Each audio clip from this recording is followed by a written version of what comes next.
Hello students, welcome to RS Group of Schools. I am Gaurav Sharma, your computer teacher. Today we are going to discuss about the topic De Morgan's Law. आज हम आपको De Morgan's Law के बारे में बताएंगे. De Morgan's Law जो है वो बूलियन अलजेब्रा में एक बहुत ही इम्पोर्टेंट रोल प्ले करता है. De Morgan's Law का जो उसमें जब हम लोग डिजिटल सर्किट्स बनाते हैं, इलेक्ट्रॉनिक सर्किट्स बनाते हैं, तो वहां पर बूलियन अलजेब्रा का, लॉजिक गेट्स का वहां पर यूज होता है.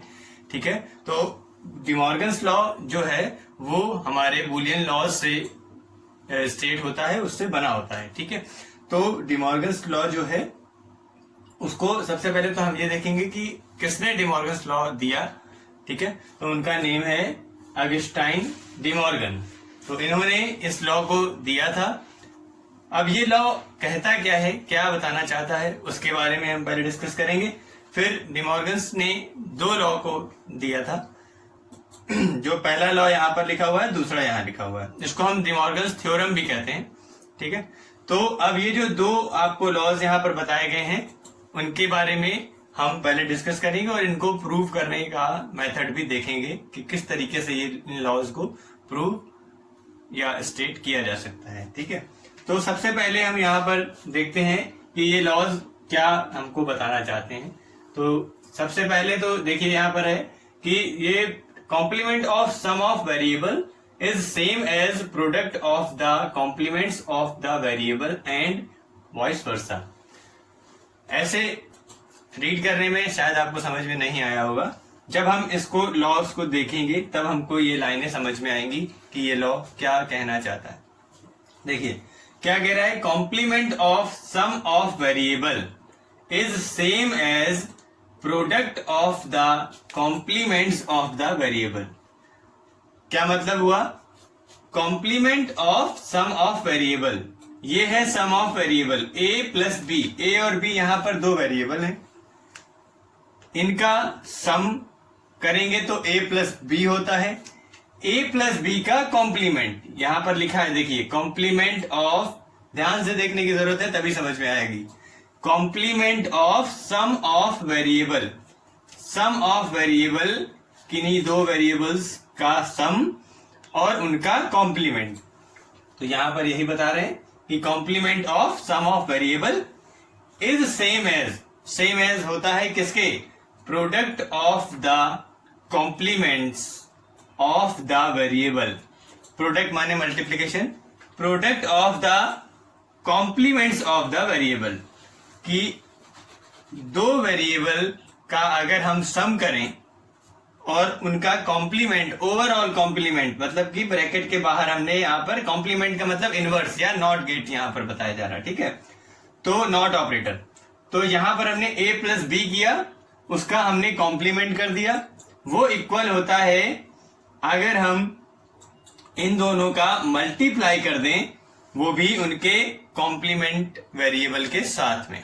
ठीक है, तो ये दोनों आपस में इक्वल होते हैं. एंड वाइस वर्सा लिखा है, इसी का अपोजिट भी कर सकते हैं. क्या कि पहले तो हमने दोनों को जोड़ा और जोड़ने के बाद में उनका इनवर्स किया, वो इक्वल है दोनों के इनवर्स वाले वेरिएबल के मल्टीप्लीकेशन के. अब इसी का उल्टा भी होता है कि दोनों का मल्टीप्लीकेशन करो और उसका इनवर्स कर दो, और वो इक्वल होगा दोनों इनवर्स वाले वेरिएबल के एडिशन के. ठीक है, इसको हम लोग एक लाइन में और बोलते हैं. इस जो हमारा ये इक्वेशन दी हुई है, इसको हम एक लाइन में और समझने के लिए कह सकते हैं कि break the bar change the sign method ये कहलाता है. क्या break the bar change the sign का मतलब क्या है, यहाँ ये जो इनवर्स लगा हुआ है इसको हम लोग बार साइन भी बोलते हैं. ठीक है, यहाँ पे इनवर्स लगा दें या यहाँ पर हम इसको बार साइन की तरह दिखा दें तो ये एक ही बात होती है. तो वो क्या कह रहा है, break the bar change the sign. अभी ये जो बार लगा हुआ है ये पूरे में लगा हुआ है, इसको हम अगर ब्रेक कर दें, मीन्स इन दोनों के साथ में अलग अलग, हमने देखे यहाँ पर पहले ये पूरे में इनवर्स लगा था, हमने इनको अलग अलग इनवर्स दे दिया और बीच का साइन चेंज कर दिया. Break the bar change the sign method इसमें भी हो रहा है, इसमें भी हो रहा है. देखिए इन दोनों का मल्टीप्लीकेशन पहले था, होल बार लगा हुआ था, हमने इन दोनों के अलग अलग में बार को ब्रेक कर दिया और बीच का जो साइन था उसको चेंज कर दिया.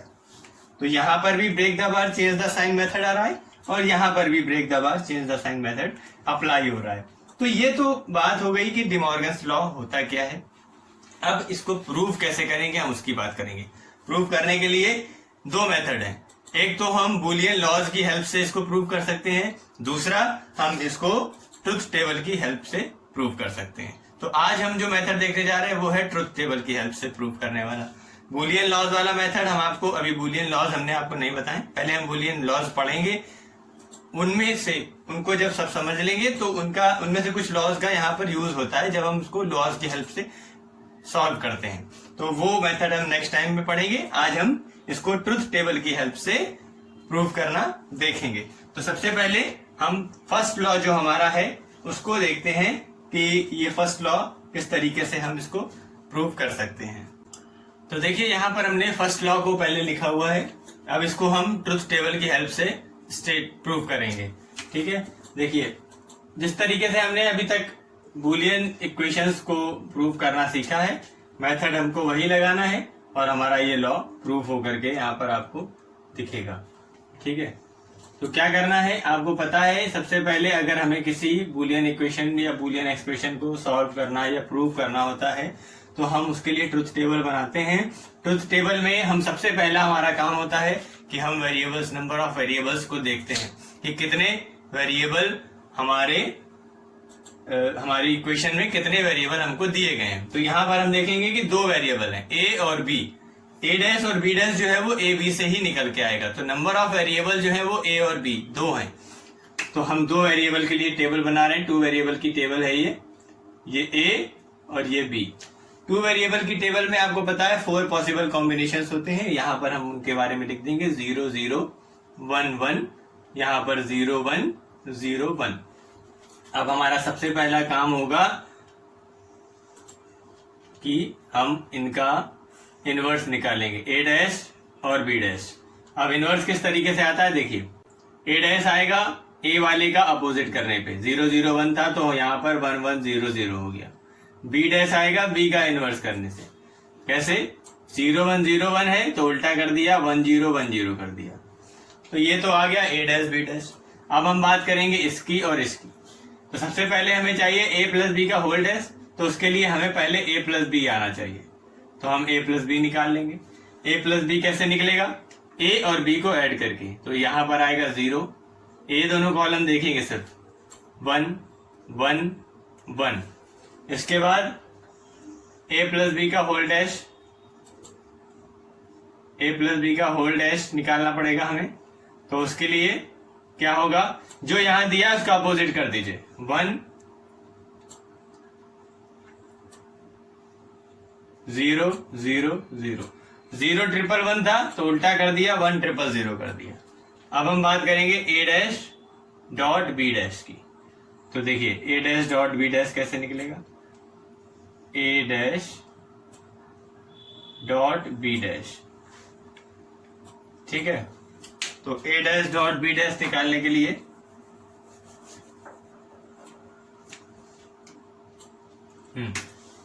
ए डैश डॉट बी डैश, इसका और इसका मल्टीप्लाई करना है हमको। 1 इंटू 1 1, 1 इंटू 0 0, 0 इंटू 1 0, 0 इंटू 0 0। आप देखते जा रहे हैं जैसे जैसे हम इसको सॉल्व कर रहे हैं वैसे वैसे यहाँ पर हमारी जो रिजल्ट आ रहा है वो सेम आता चला जा रहा है, जो कि हमारी बुलियन, जो हमारे डी मॉर्गन्स लॉ का फर्स्ट जो हमारी इक्वेशन थी, फर्स्ट लॉ था, उसको यहाँ पर ये प्रूव कर रहा है। ठीक है, क्या प्रूव कर रहा है कि देखिए इसको ध्यान से, ये दोनों जो हैं वो आपस में बराबर हैं। ठीक है, ये 1 है, ये 0 है, ये दोनों 0 हैं और ये दोनों 0। तो हमारा क्या प्रूफ हो गया जाकर के, ए प्लस बी का whole dash is equals to A dash dot B dash. ये देखिए दोनों कॉलम सेम आ गए। तो इससे हमारा प्रूफ हो गया D Morgan's law, first law proof हो गया। इसी तरीके से हम सेकंड लॉ को भी प्रूव कर सकते हैं। देखिए उसके लिए हमें बस इसी का जस्ट अपोजिट क्या करना होगा।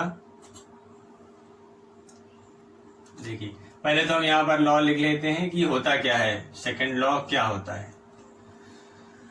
सेकंड लॉ में आपको पता है सिर्फ और सिर्फ यहाँ पर साइन चेंज हो जाते हैं, बाकी मेथड वही है, क्या साइन चेंज होंगे, ए यहाँ पर a प्लस बी का होल डैश था तो इस बार a डॉट बी का होल डैश हो जाएगा और यहाँ पर हो जाएगा a dash plus B dash. ठीक, तो अब हमें यहाँ पर टेबल में थोड़ा थोड़ा चेंज करना रहेगा, बाकी टेबल हमारी लगभग ऐसे ही रहेगी, ये वाला कॉलम भी ऐसे ही रहेगा। क्या करना था, यहाँ पर देखिए क्या था, फिर से लिख दे रहे हैं 1 1 0 0 था। ठीक है, तो यहां तक तो हमारा सेम रहेगा, ए और बी वेरिएबल सेम रहेंगे, ए डैश और बी डैश का कॉलम भी सेम रहेगा। अब यहाँ पर थोड़ा थोड़ा बदलेगा, क्या बदलेगा देखिए, यहाँ पर हमें ए प्लस बी की नीड नहीं है तो ये वाला कॉलम आपका हट जाएगा। फिर इसी तरीके से ए प्लस बी के होल डैश की भी नीड नहीं है, तो इस तरीके से ये हमारे कॉलम यहाँ पर अब इस बार थोड़ा अलग टाइप से बनेंगे। बाकी हमारी टेबल का जो इनपुट वाला पोर्शन था वो सेम रहेगा पहले वाले की तरह, अब आउटपुट वाला थोड़ा सा चेंज होगा। बस देखिए इस तरीके से होगा। यहां पर हमने, अब हमको क्या क्या चाहिए हम वो देखेंगे। क्या चाहिए हमें, a डॉट बी का होल डैश चाहिए, तो उसके लिए पहले हमें a डॉट बी निकालना पड़ेगा। a डॉट बी मतलब इनका मल्टीप्लाई, तो ऊपर 0 आएगा, फिर 0 आएगा, फिर 0 आएगा, फिर 1 आएगा। ये दोनों कॉलम को आप ध्यान से देखिए और इनका मल्टीप्लाई करिए तो यही आएगा 0 0 0 1। अब इनका होल डैश करना है हमें, a डॉट बी का होल डैश, तो अपोजिट कर दीजिए, 3 बार 0 1 बार 1 था तो यहाँ पर 3 बार 1 1 बार 0, पूरा बिल्कुल उसका अपोजिट हो गया। अब हमें चाहिए क्या, a dash dot B dash, तो वो भी हम डायरेक्ट निकाल सकते हैं। कैसे, a डैश बी डैश हमारे पास है, दोनों को ऐड कर दीजिए, a dash plus B dash, तो क्या हो गया देखिए, 1 प्लस 1 1, 1 प्लस 0 1, 0 प्लस 1 1 और 0 प्लस 0 0। ध्यान से देखेंगे तो ये दोनों कॉलम हमारे इक्वल आ गए। जैसे ही ये दोनों इक्वल आ गए, यहाँ पर ब्रैकेट लगाना बहुत जरूरी है, ठीक है, क्योंकि ये a प्लस बी का होल डैश, तो a प्लस बी का होल, a डॉट बी का होल डैश, ठीक है, a डॉट बी का whole dash is equals to a dash plus B dash. ये इक्वेशन जो थी वो हमारी यहाँ पर प्रूफ हो गई जा करके। ठीक है, तो ये हमारा सेकेंड लॉ, जो हमारा डी मॉर्गन्स का सेकेंड लॉ था वो भी प्रूफ हो गया। कंफ्यूजन की बात सिर्फ यहाँ पर, अगर आप लोगों ने पिछला वीडियो किसी ने नहीं देखा है तो वो यहाँ पर फिर से कंफ्यूज होगा क्या, हाँ कि 1 प्लस 1 जो हमारा जहां पर आ रहा होगा, जैसे कि a dash plus b dash यहाँ पर, तो 1 प्लस 1 को 1 कैसे लिख दिया, इसमें ये कंफ्यूज होंगे बच्चे। तो वो कंफ्यूजन हम पहले आपको बता चुके हैं कि जब हम बुलियन अलजेब्रा, बुलियन लॉज वाला कोई भी ट्रुथ टेबल बनाएंगे तो वहां पर हम 1 प्लस 1 को 1 लिखते हैं। क्यों लिखते हैं ये भी हम पहले डिस्कस कर चुके हैं। और जब हम बाइनरी एडिशन की बात करते हैं, बाइनरी नंबर का एडिशन, बाइनरी जोड़ की बात करते हैं, जो न्यूमेरिकल्स हमारे बाइनरी एडिशन के आते हैं, जैसे कि 101 प्लस 110 इस टाइप का अगर कुछ आता है तो यहाँ पर 1 प्लस 1 को हम 0 लिखते हैं और 1 यहाँ पर कैरी जाता है तो यहाँ 1 आ जाता है। तो 1 प्लस 1 यहाँ पर 10 आएगा जब बाइनरी एडिशन की बात हो रही होगी। और अगर हम लोग उसी 1 प्लस 1 को बुलियन लॉज में पढ़ रहे हैं तो हम 1 प्लस 1 को यहाँ पर 1 लिख देंगे। यहाँ पर कैरी देने के लिए कोई नहीं है कि हम यहाँ 0 लिखे फिर 1 लिखे, इसलिए हम यहाँ पर इसको 1 प्लस, टेबल में जब शो करते हैं तो 1 प्लस 1 को यहाँ पर 1 ही लिख देते हैं। ठीक है, तो इस तरीके से हमारा ये डी मॉर्गन्स लॉ का फर्स्ट लॉ और सेकंड लॉ दोनों यहाँ पर स्टेट हो गए, प्रूफ हो गए। अब हम इसका जो सेकंड टाइप का जो प्रूफ है जिसमें कि हम लोग बुलियन लॉज का यूज करते हैं, तो वो हम लोग नेक्स्ट वीडियो में देखेंगे जब हम आपको बुलियन लॉज के बारे में बताएंगे। तो आप तब तक इस लॉ को समझिए और इसका प्रूफ भी समझिए, क्योंकि बहुत ही इंपॉर्टेंट है और इजी मेथड से आपको समझाया गया है, तो इसको अच्छे से देख करके समझ लीजिए। नेक्स्ट वीडियो में हम लोग इसका सेकंड मेथड देखेंगे।